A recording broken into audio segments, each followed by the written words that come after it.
So, what we are going to be dealing with first and foremost is a demonstration of heated solid cannon shot. Many of you know about the War of 1812 and Fort Niagara's role in it, and if you don't, well, here's the short version. In 1812, here at Fort Niagara, we had a battery of cannons directly forward. We were going to be firing solid cannonballs at that wooden fort. I want you to remember that it is in fact a wooden fort. No stone like this, mostly stuff like what we are dealing with right here. Solid blocks of wood. Now when we heat up our wood, we are heating solid iron to 1,500 degrees. That is enough to turn iron cherry red. Now we are going to be bringing out the first of a couple cannonballs here. The second to demonstrate exactly what these heated shots could do to wooden forts. This little block of wood here is made out of pretty thick oak beams, and we are going to show you exactly what happens when you drop one of those balls on top of these oak beams. Now keep in mind as we do this, ladies and gentlemen, there are no special effects. This is all practical. What you are going to be seeing is a live experiment. It is designed to show you exactly what we're dealing with here in the middle of November during the War of 1812.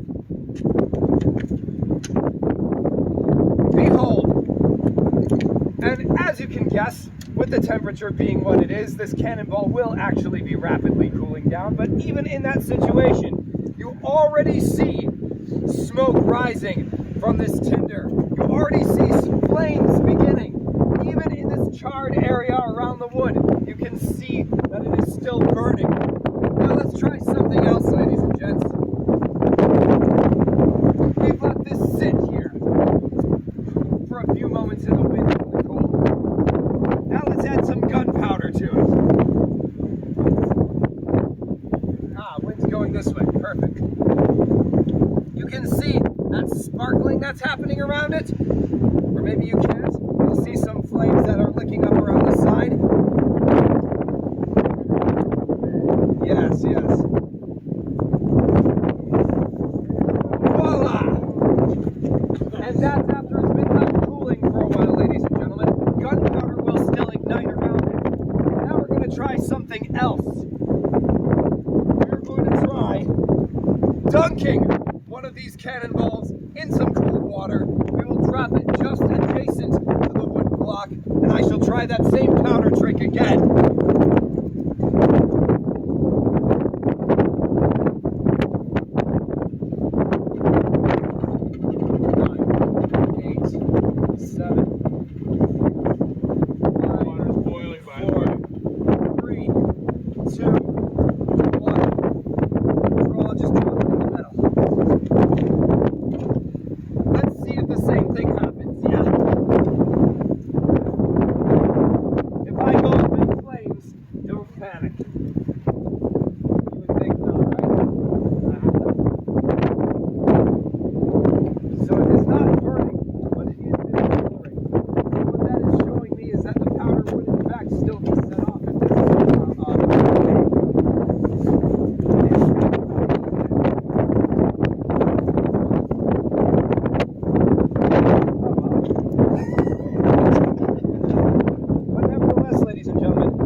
10 seconds and the water is ready to cook your pea soup in.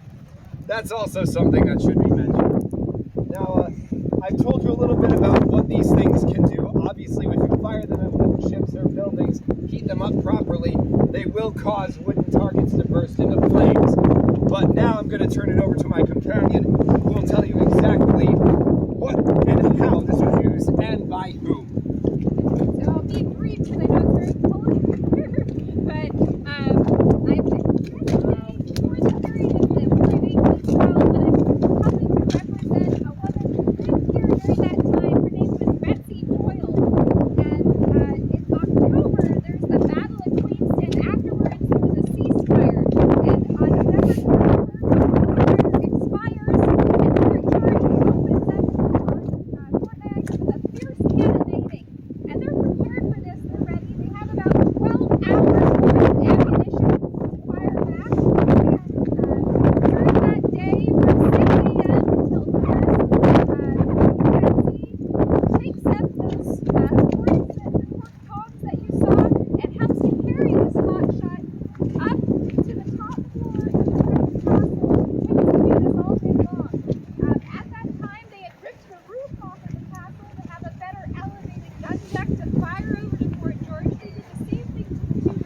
if that is indeed the case, let's show you what we use to distribute some hot shots, shall we?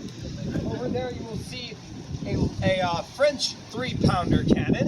This is typical of cannons of the 18th century. This is going to shoot straight through things. In other words, anything about a half a mile in front of us is going to get hit. So the other side, Canada, easily within range. So for that reason, we will not be using actual hot shot in the cannon. What we will go through and do for you right now is a step-by-step of how to fire this thing. Don't worry, it will be swift, succinct. If you have specific questions, you can ask me inside the castle after this. But for right now, let's come on.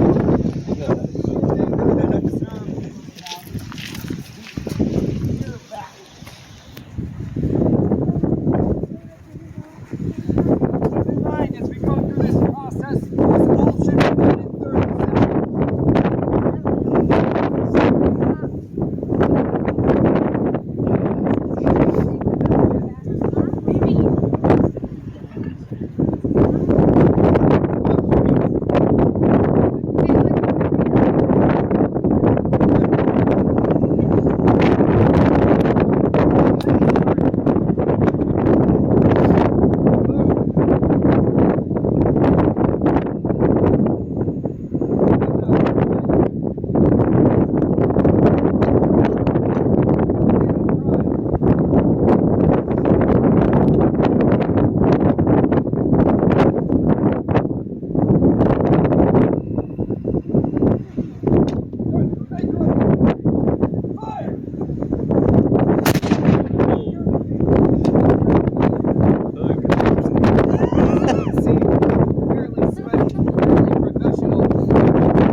Feel free to meet us inside and discuss everything.